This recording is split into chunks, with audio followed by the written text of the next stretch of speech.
नमस्कार, स्वागत है आप सभी का। मैं हूं कृतिका और देश का सबसे भरोसेमंद चैनल डीडी न्यूज पर लेकर हाजिर हूं आपका अपना पसंदीदा शो खबरों का सरपंच न्यूज पंच। और इस कार्यक्रम के जरिए हम आप तक हर रोज तमाम बातें पहुंचाते हैं जिन पर रहती है हम सभी की नजर। और आज न्यूज पंच के जरिए जिन प्रमुख खबरों की करने वाले हैं हम बात जानेंगे लेटेस्ट अपडेट अपने संवाददाताओं से।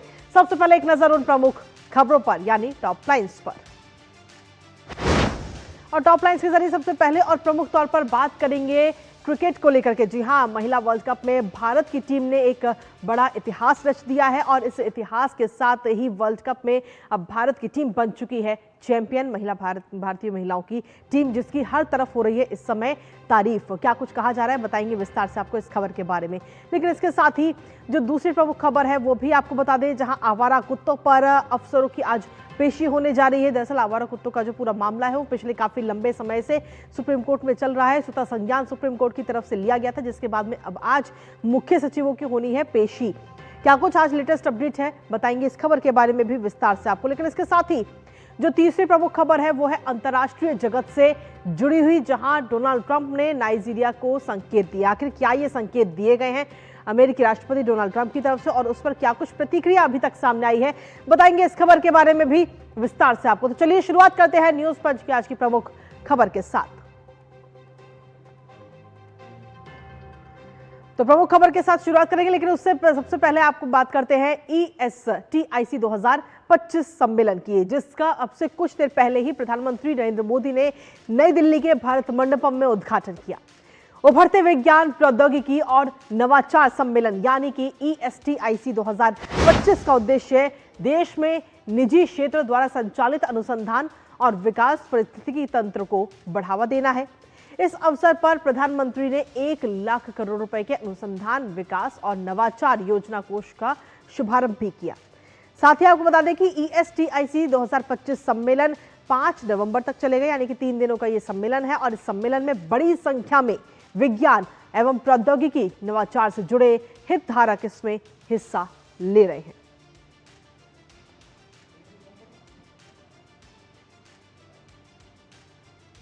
तो प्रधानमंत्री नरेंद्र मोदी ने अब से कुछ ही देर पहले इस पूरे कार्यक्रम को संबोधित किया है, जिसमें उन्होंने कई सारी बातें इस दौरान कार्यक्रम के दौरान रखी। और प्रधानमंत्री ने अपने संबोधन में अनुसंधान एवं विकास और नवाचार की दिशा में भारत की उपलब्धियों को भी सराहा।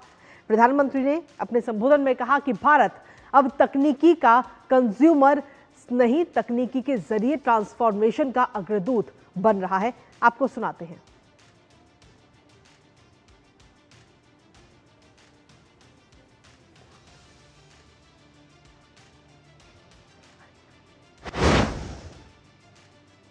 तो प्रधानमंत्री ने नई पीढ़ी को विज्ञान और नवाचार से जोड़ने के लिए किए जा रहे प्रयासों को भी गिनाया। और प्रधानमंत्री ने इस दौरान क्या कुछ कहा एक बार वो आपको बता दें। उन्होंने कहा कि 1 लाख करोड़ रुपए के कोष की शुरुआत इसके जरिए की गई है। साथ ही प्रधानमंत्री ने साफ तौर पर इस दौरान पीएम ने अनुसंधान एवं विकास और नवाचार क्षेत्रों में भारतीय नारी शक्ति की बढ़ती भागीदारी का भी जिक्र उन्होंने अपने इस संबोधन में किया है। सम्मेलन में 5 नवंबर तक जो है ये सम्मेलन जारी रहेगा। 3 दिनों का ये सम्मेलन होगा, जिसका शुभारंभ आज उद्घाटन प्रधानमंत्री नरेंद्र मोदी की तरफ से किया गया है। इसके साथ ही प्रधानमंत्री ने अपने संबोधन में और क्या कुछ कहा है एक बार वो आपको सुनाते हैं।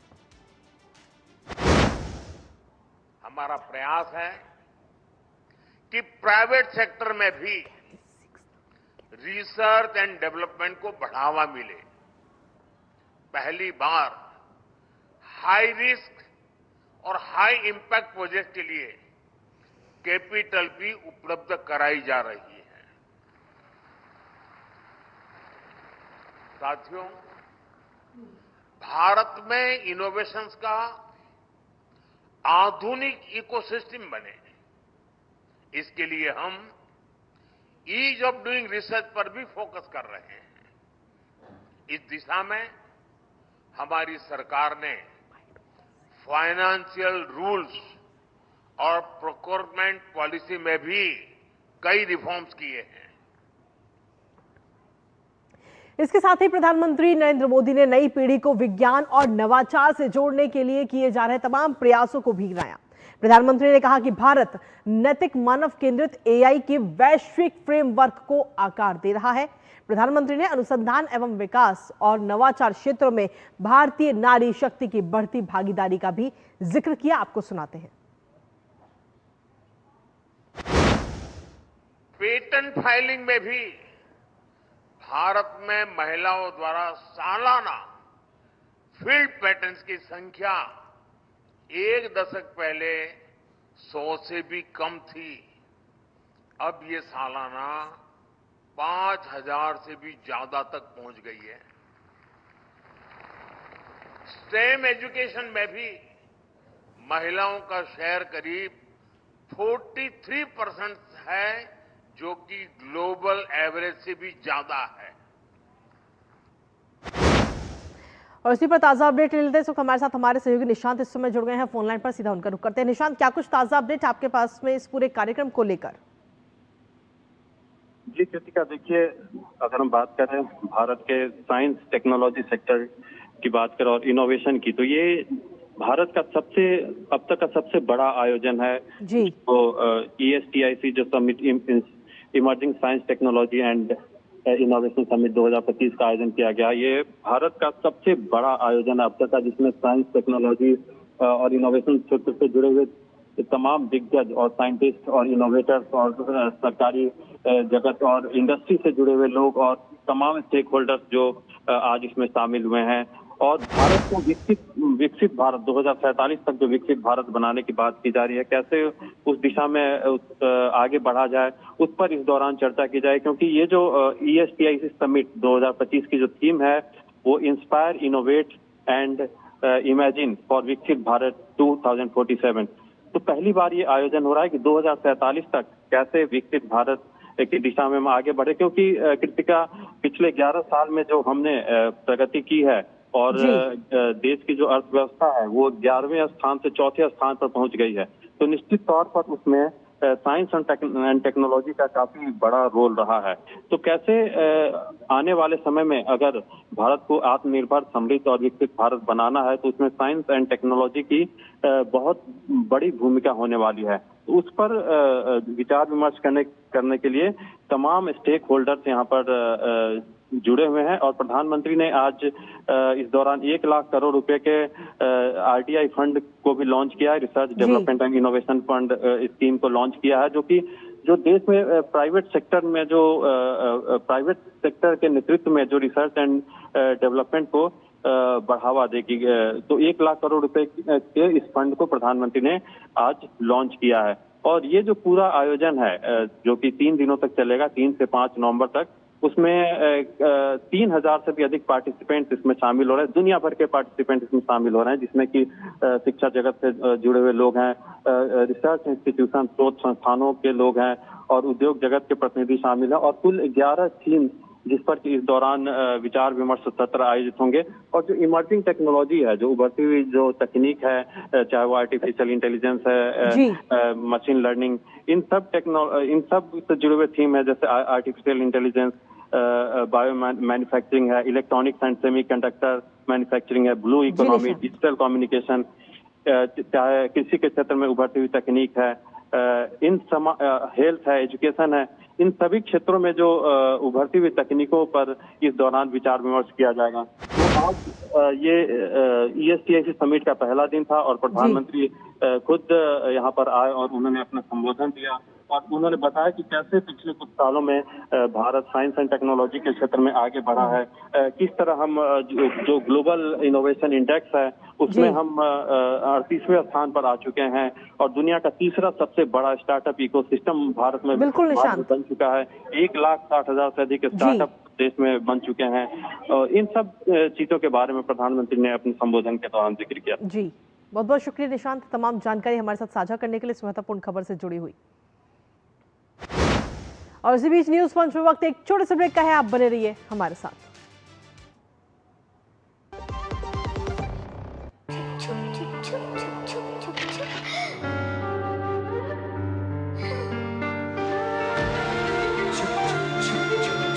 आ जाओ।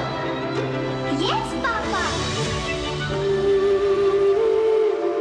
जिंदगी किसी के लिए नहीं रुकती, हम भी आपको कहां रुकने देंगे। जिंदगी के हर मोड़ पर LIC है तो इंश्योर्ड है। LIC हर पल आपके साथ। जब धरती चीर कर निकलता है लोहे का पत्थर और मिलता है मोंगिया के जोश से, फिर तपता है, पिघलता है और बनता है फौलाद। अब होता है सरिया सारी खूबियों के साथ। मोंगिया स्टील, मजबूत देश का मजबूत सरिया। QR कोड स्कैन करो, 5000 का कैशबैक पाओ। वाह, दिल बन गया।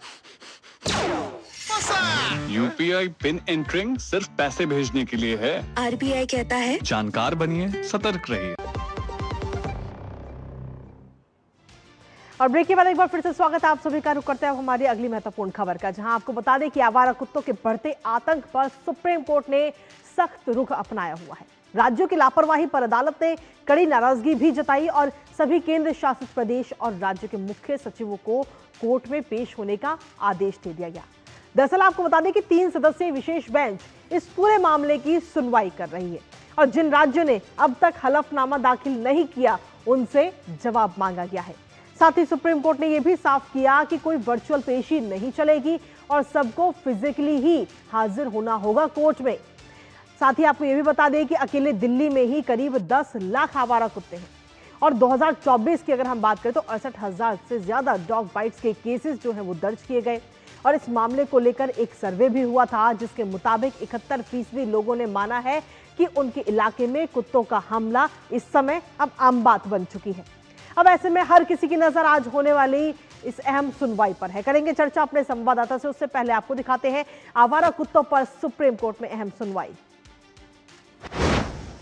तो आवारा कुत्तों के मामले पर यह अहम सुनवाई आज होनी है जिसमें राज्यों की लापरवाही पर कोर्ट ने अपनी नाराजगी भी व्यक्त की है।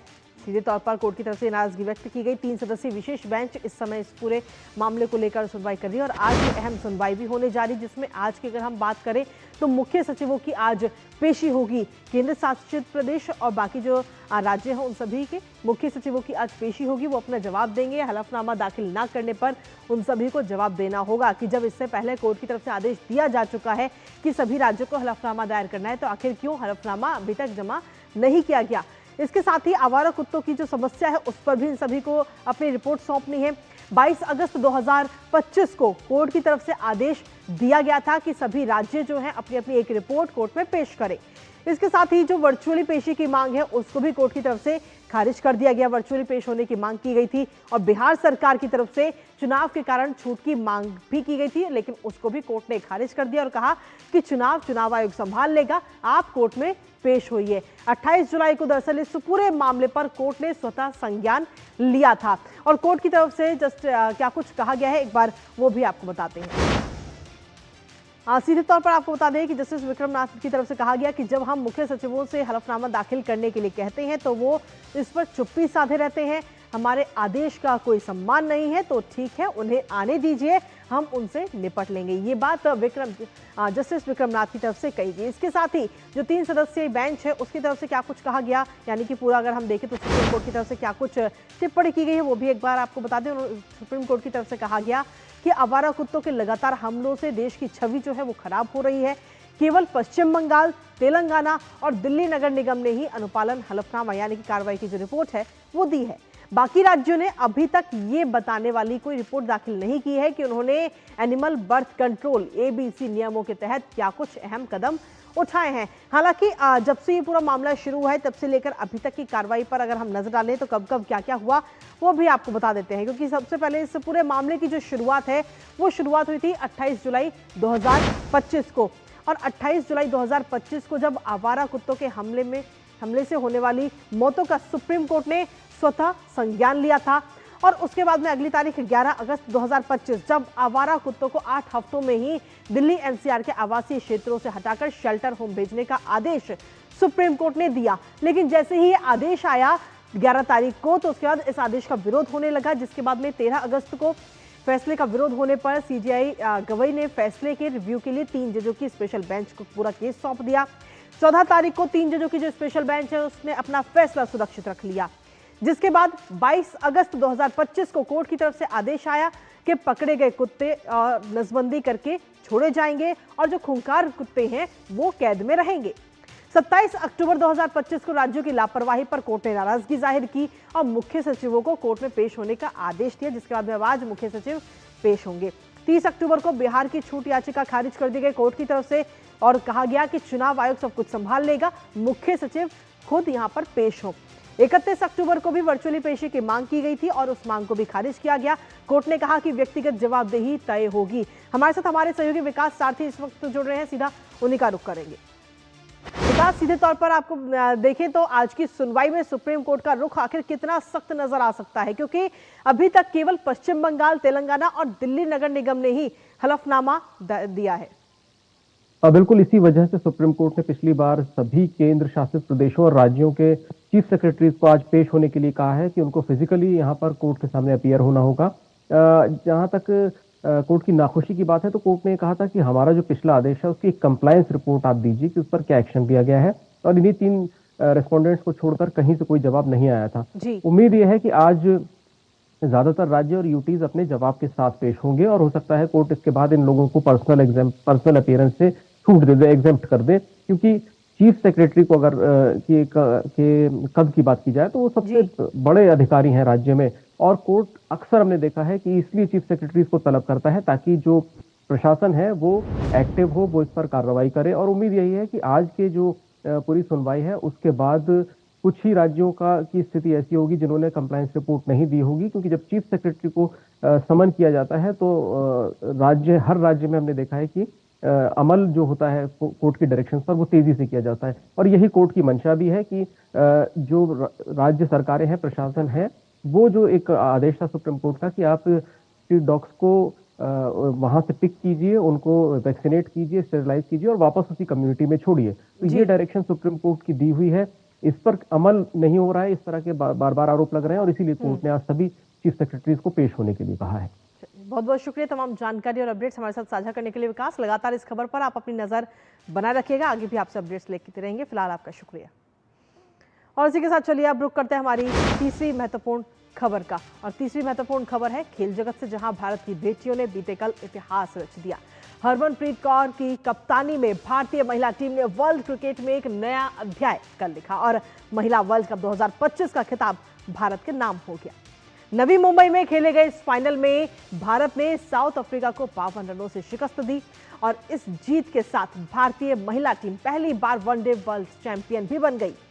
वर्ल्ड क्रिकेट के फाइनल में दीप्ति शर्मा की गेंदों का जादू और शेफाली वर्मा की तूफानी बल्लेबाजी ने कमाल कर दिया और टीम की जीत में दोनों की ही अहम भूमिका भी नजर आई और पूरी टीम ने एकजुट होकर ये संदेश दिया कि असली मतलब जो है जीत का और एकजुट होकर जीतने में कितना अंतर है। साथ ही जहां आपको बता दें कि देश भर में जश्न का माहौल है, तो वहीं दूसरी ओर बीसीसीआई ने भी इस ऐतिहासिक जीत पर टीम के लिए बड़ी प्राइज मनी का भी ऐलान किया है। इस जीत के बाद शुभकामनाओं का जो सिलसिला है वो भी लगातार जारी है। आखिर किस किस ने शुभकामनाएं दी हैं और टीम को आखिर कितनी प्राइज मनी मिलने वाली है, बताएंगे आपको, साथ ही करेंगे चर्चा। लेकिन उससे पहले आपको दिखाते हैं विश्व विजेता भारत। तो जी हां, जहां भारतीय शेरनियों ने ये इतिहास रचा है, हरमनप्रीत की जो टीम है उसने बीते कल ये कमाल कर दिखाया। और सीधे तौर पर आपको बता दें कि हरमनप्रीत की टीम ने ये कमाल किया, पहला महिला वनडे वर्ल्ड कप जीत करके ये इतिहास इस समय रच दिया है। टीम की तरफ से फाइनल में दक्षिण अफ्रीका को 52 रन से ये शिकस्त भारतीय टीम ने दी है, जहां खासतौर पर अगर हम देखें तो दीप्ति और शेफाली का जादू मैदान पर साफ तौर पर हम सभी ने देखा। भारत ने अगर पहले बल्लेबाजी की बात करें तो भारत ने पहले बल्लेबाजी करते हुए 298 रन बनाए थे, जिसके जवाब में 246 पर दक्षिण अफ्रीका की जो पूरी टीम है वो ऑल आउट हो गई। 299 का टारगेट था, लेकिन वो अपने टारगेट को पूरा नहीं कर पाई दक्षिण अफ्रीका की टीम। और साथ ही दक्षिण अफ्रीकी कप्तान लारा वुडवाइट ने भी शतकीय पारी बीते कल खेली, जो हम सभी ने देखी, और जिसके बाद में बीसीसीआई की तरफ से 51 करोड़ रुपए का नकद इनाम भी देने की घोषणा इस समय की गई है। लेकिन इसके साथ ही दीप्ति का धमाल किस तरीके से मैदान पर, खेल के मैदान पर देखने को मिला है वो आपको बताते हैं, क्योंकि ऑलराउंडर प्रदर्शन बीते कल देखने को मिला दीप्ति का, और महिला एवं पुरुष में सीधे तौर पर उन्होंने इतिहास रचा है। खिताबी जीत में ऑलराउंड प्रदर्शन उनका रहा। 200 रन और 20 से ज्यादा विकेट लेने का कारनामा दीप्ति ने अकेले कर दिखाया है। और खासतौर पर इसमें अगर हम देखें तो 30.71 की औसत से कुल 215 रन उन्होंने बनाए। और इस पूरे टूर्नामेंट की अगर हम बात करें तो कुल 22 विकेट उन्होंने झटके हैं अकेले ने। फाइनल में भी अगर हम देखें तो फाइनल में 58 रन और साथ ही 5 विकेट उन्होंने लिए। शानदार प्रदर्शन के लिए प्लेयर ऑफ द टूर्नामेंट भी दीप्ति बनी। तो दीप्ति का धमाल भी देखने को मिला और जमीनी स्तर पर अगर हम देखें या यूं कहें कि खेल के मैदान पर उनका जादू चलता हुआ नजर आया। लेकिन खाली अकेले दीप्ति का नहीं बल्कि शेफाली का जादू भी चलता हुआ नजर आया है। शेफाली का जादू किस तरीके से चला है वो आपको बताते हैं, क्योंकि शेफाली की शानदार बल्लेबाजी बीते कल हमने देखी। फाइनल में उनका दमदार प्रदर्शन रहा और इसके साथ ही उन्होंने 87 रन बनाए हैं। तेज तर्रार 87 रन बनाए। गेंदबाजी से भी उन्होंने 2 अहम विकेट लिए और शानदार प्रदर्शन के लिए player of the match Shafali को चुना गया। तो सीधे तौर पर पूरी टीम ने कितनी मेहनत की थी ये बीते कल हम सभी ने देखा है। और एक वर्ल्ड कप में सबसे ज्यादा छक्के भी लगाए गए, यानी कि अगर हम देखें तो इस वर्ल्ड कप में ऋचा ने कुल 12 छक्के मारकर वेस्ट इंडीज की बल्लेबाजी में और दक्षिण अफ्रीकी बल्लेबाज ली के साथ संयुक्त रूप से अपना शीर्ष पर स्थान इस समय बना लिया है। क्योंकि अगर हम देखें तो 12 छक्के लगाए गए ऋचा की तरफ से और इस तरीके का ये पूरा आंकड़ा इस समय सामने आया है। लेकिन इसके साथ ही अगर जमीनी स्तर पर खेल के मैदान में पूरे कुल मिलाकर अगर हम देखें तो टीम का ये प्रदर्शन काफ़ी बेहतरीन प्रदर्शन देखने को मिला और हर तरफ से इस वक्त शुभकामनाओं का भी ये दौर चल रहा है। हमारे साथ हमारी सहयोगी इस समय जुड़ गई हैं, सीधा उनका रुख करेंगे ताज़ा अपडेट के लिए। तो हमारे साथ हमारी सहयोगी सुचित्रा इस वक्त जुड़ गई। सुचित्रा, क्या कुछ ताज़ा अपडेट आपसे सीधे तौर पर यही जानना चाहेंगे, क्योंकि आप खुद वहाँ पर मौजूद थी, आपने बेहद नज़दीकी के साथ ये पूरा कल का फाइनल मैच देखा। इस फाइनल मैच में जब भारत ने अपने झंडे गाड़ दिए तो उसके बाद में किस तरीके का नज़ारा रहा, फैंस में कितनी खुशी? जी बिल्कुल कृतिका, हम जानते हैं कि भारत में जो क्रिकेट है उसे एक धर्म की तरह पूजा जाता है और क्रिकेट के जो फैंस हैं उनकी दीवानगी देखने वाली होती है। तो जो पुरुष क्रिकेटर्स हैं, जो पुरुष क्रिकेट के जो इवेंट्स हैं, उनके लिए ये दीवानगी पहले कई बार देखी है हमने। T20 विश्व कप की बात हो, वनडे विश्व कप की बात हो, लेकिन महिला क्रिकेट में पहली बार जो फैंस की दीवानगी का जो उफान है वो अपने चरम पर देखने को मिला है। और हो भी क्यों ना, भारतीय महिला टीम ने पहली बार कोई आईसीसी खिताब जीता है और ये जो खिताब है ये काफ़ी मायने रखता है, ना ही भारतीय टीम के लिए बल्कि एशिया के लिए भी, क्योंकि एशिया में भी पहली बार आया है ये महिला वनडे विश्व कप का खिताब। इससे पहले सिर्फ ऑस्ट्रेलिया ने 7 बार जीता था, इंग्लैंड ने 4 बार जीता था, वहीं न्यूजीलैंड ने 1 बार जीता था, लेकिन किसी भी एशियाई टीम ने कभी वनडे विश्व कप नहीं जीता था। तो भारतीय टीम भारत में तो लेकर आई ही है पहली बार वनडे विश्व कप, वहीं एशिया में भी पहली बार लेकर आई है। और हमने देखा है कि किस तरह से पुरुष क्रिकेट में भी भारत ने जिस तरह से 1983 का विश्व कप जीतकर एक वर्चस्व समाप्त किया था वेस्ट इंडीज़ की टीम का और सबको चौंकाया था। ये जो भारतीय टीम है, भारतीय महिला टीम, फेवरेट तो ज़रूर मानी जा रही थी, उम्मीद थी कि ये विश्व कप जीतेगी, लेकिन अब विश्व कप जीतकर और सेमीफाइनल में जिस अंदाज में भारतीय टीम ने 7 बार की विश्व चैंपियन ऑस्ट्रेलिया को शिकस्त दी थी, दिखा दिया है कि जो आने वाला समय है महिला क्रिकेट में वो भारत का समय है। और आने वाले समय में यही उम्मीद करते हैं कि विश्व क्रिकेट में भारतीय महिला टीम राज करते हुए नजर आएगी। कृतिका, बहुत बहुत शुक्रिया सुचित्रा, तमाम जानकारी हमारे साथ साझा करने के लिए, इस पूरी खबर से जुड़ी। लेकिन इसके साथ ही प्रधानमंत्री नरेंद्र मोदी ने भी पूरी टीम को, महिला क्रिकेट की जो पूरी टीम है उसको बधाई दी है। क्या कुछ कहा गया प्रधानमंत्री की तरफ से, एक बार वो आपको सुनाते हैं।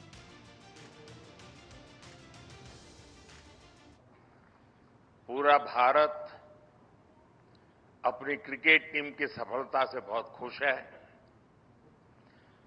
ये भारत का पहला विमेन्स वर्ल्ड कप है। मैं हमारी विमेन क्रिकेट टीम को बहुत बहुत बधाई देता हूं। हमें आप पर गर्व है। आपकी ये सफलता देश के करोड़ों नौजवानों को प्रेरित करेगी। तो बधाइयों का ये सिलसिला लगातार जारी है और अब से कुछ ही देर पहले एक कार्यक्रम को संबोधित करते हुए प्रधानमंत्री नरेंद्र मोदी ने महिलाओं की पूरी क्रिकेट टीम को बधाई दी। और इसी के साथ फिलहाल न्यूज़ लॉन्च में मुझे और हमारी पूरी टीम को दीजिए अनुमति। दोपहर 2 बजे फिर होगी आपसे मुलाकात कुछ और महत्वपूर्ण खबरों के साथ। तब तक के लिए नमस्कार।